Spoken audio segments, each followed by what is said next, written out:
G'day there viewers, welcome to my channel called Vintage Time. My name is Cliff and I'm a gem cutter from the land down under, Australia. In today's episode of How to Cut Gemstones, I will be featuring Iolite. Although Iolite is its commercial name, its official name is actually called cordierite, and it is also known as water sapphire, which is its alternative name. Iolite is a magnesium aluminium silicate, and it appears as grey, pale to dark blue or violet, and sometimes colourless. Iolite exhibits dichroism, which is an ability to change colour when viewed from different angles. The major sources of the gemstone Iolite come from Sri Lanka, India, Madagascar, and this one I'm holding now comes from Tanzania. In ancient times, this stone was called the Vikings' compass, as they used it for navigational purposes, and it was able to indicate the direction of the sun on overcast days. I'll drop in some photos of close-ups of the gem I'm holding, and you can see the strong dichroism within the gem, from the darker intense blues to the lighter violet greys. So this video will be a lot less technical than some of my other videos. This will be a more laid back, chill out type of a video.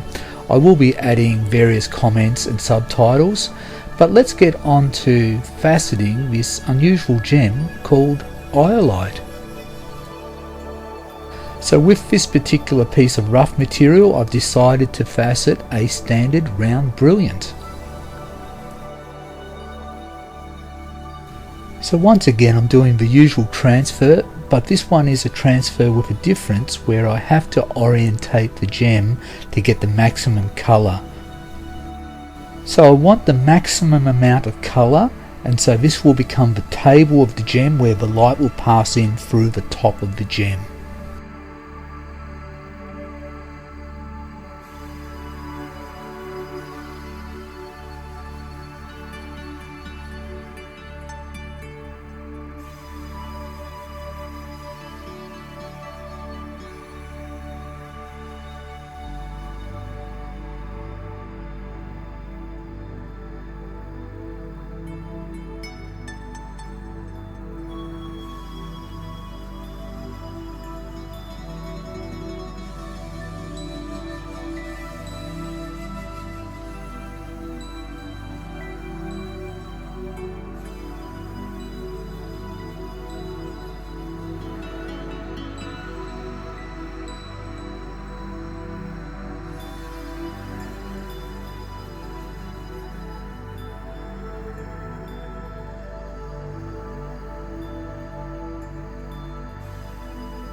Almost ready to start faceting.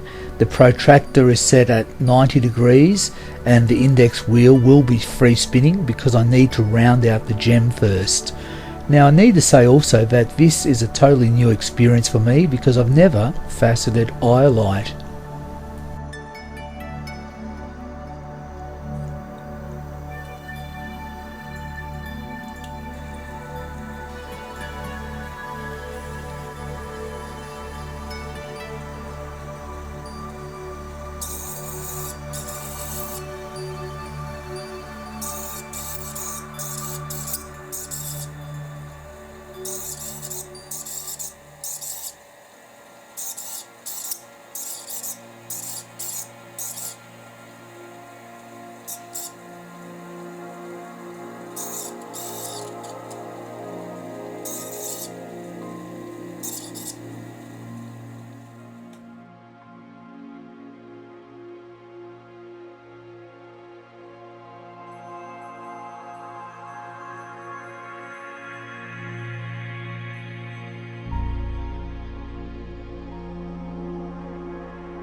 The protractor angle is set at 44 degrees as I'm ready to start faceting the first set of pavilion facets.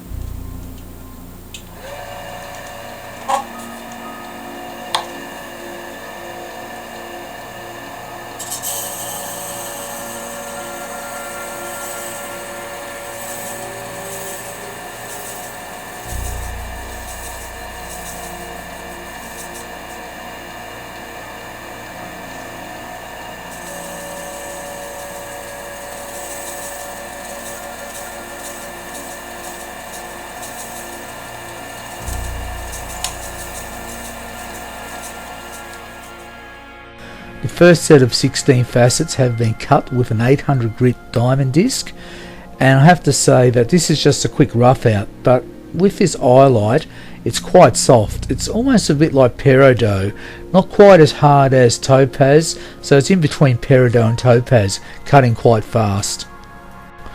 So I've gone over the previous facets to smooth them out because it was a bit rough obviously. So then I moved on to a 1200 and a 3000 grit diamond disc, and you can already see that the facets are a lot cleaner looking.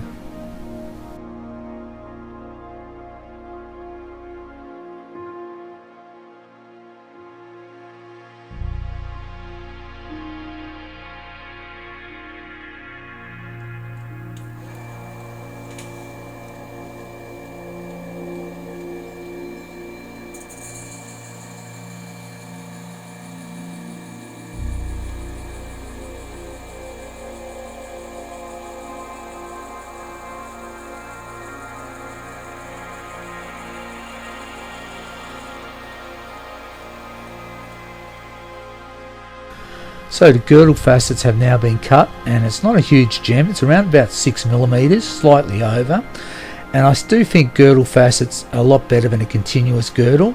So the next step will be to polish these girdle facets using a commercial diamond paste on perspex. I'm not going to overcomplicate things because I heard that or read that the Iolite is quite easy to polish, so if it's easy to polish, hopefully it'll polish on the perspex.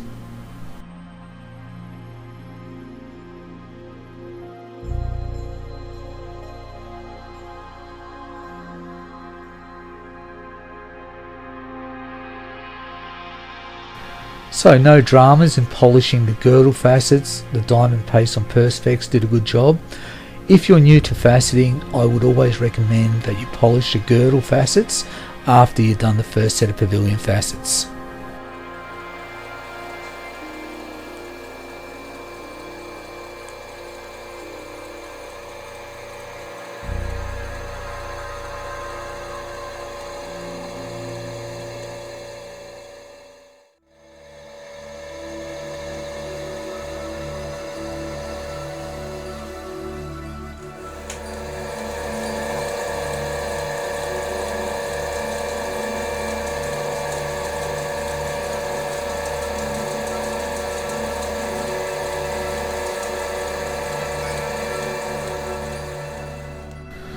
The second set of the pavilion facets are now complete, apart from the polishing of those facets. I used a 3000 grit diamond disc because the facets aren't big and I don't want to overcut. Also, it saves some time where I don't need to go through various discs to get to the pre-polish stage, because 3000 grit is actually a pre-polish. So let's start polishing these facets on the pavilion.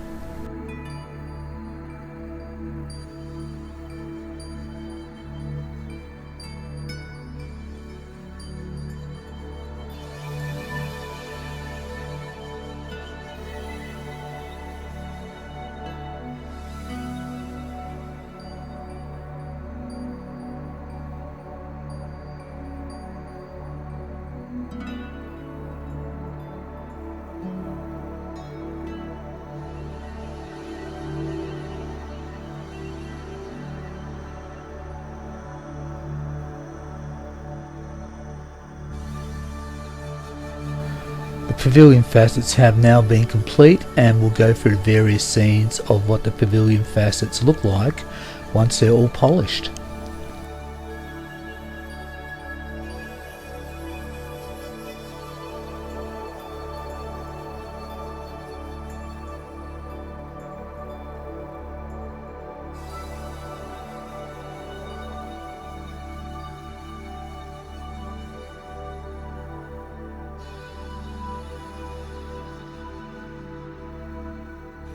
So now the pavilion's complete, we're up to the secondary transfer, and there's more information about this in many of my other videos. But basically we just glue another dop stick to the gem in order to facet the crown, so the original dop stick has been removed. So let's get ready to start faceting this crown.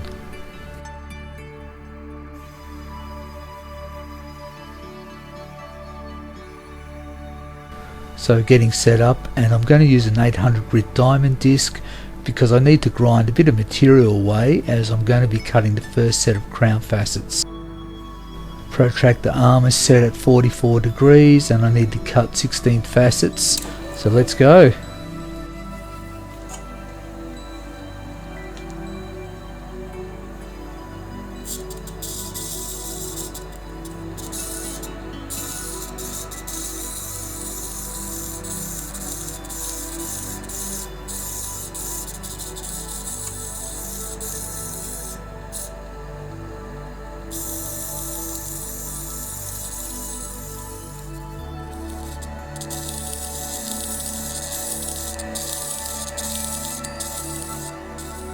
The first 16 facets of the gem are complete, and there appears to be a minor veil within the gem, nothing major, so luckily the gem's dark enough so you won't see it.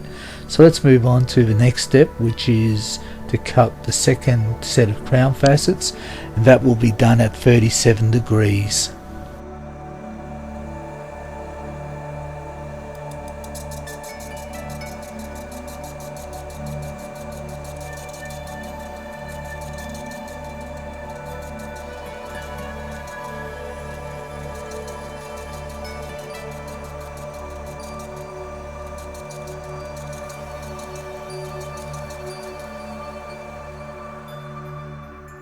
So the second set of crown facets have been completed, and I only used a 3000 grit diamond pre-polished disc. So next two steps will be to facet the star facets and then the table.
All the crown facets have now been completed apart from polishing them, so we repeat the same step by polishing the crown facets with a perspex disc using commercial grade diamond paste.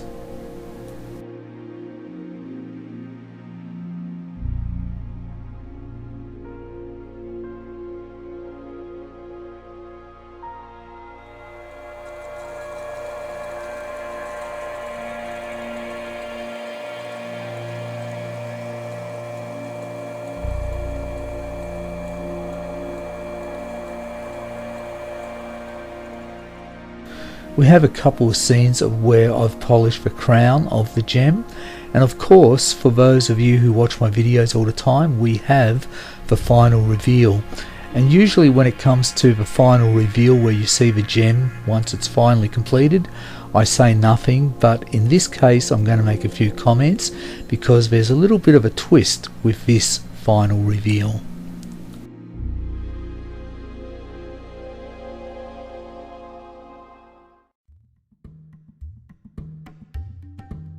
So here we have a completed gem, and on removal, just by minimal heat alone, it chipped the girdle. This was all quite unexpected, and I deliberately made the girdle a little bit thicker than usual because I have been told and I've read that Iolite has a notorious reputation of being brittle, particularly on the girdle area when setting the gem. So will this mishap deter me from faceting Iolite again? And the answer is no. For me, this is just another learning experience by learning from your mistakes and learning to cut gems you've never cut before. All gemstones come with their different characteristics when it comes to faceting them, and Iolite is not alone. Iolite has perfect cleavage, so you need to be careful and gentle when faceting, else pieces of the gem will shear off. Iolite is clearly heat sensitive, so I have to adapt my methods when it comes to removing this stone and keep it away from heat. In terms of colour, Iolite way and above exceeds most other blue gems.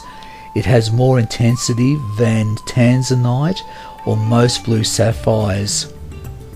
It's not heat treated, and that makes it a natural gem in its own right and quite unique. So we're coming to the end of this video, and I would like to thank all my subscribers and those people who watch my videos.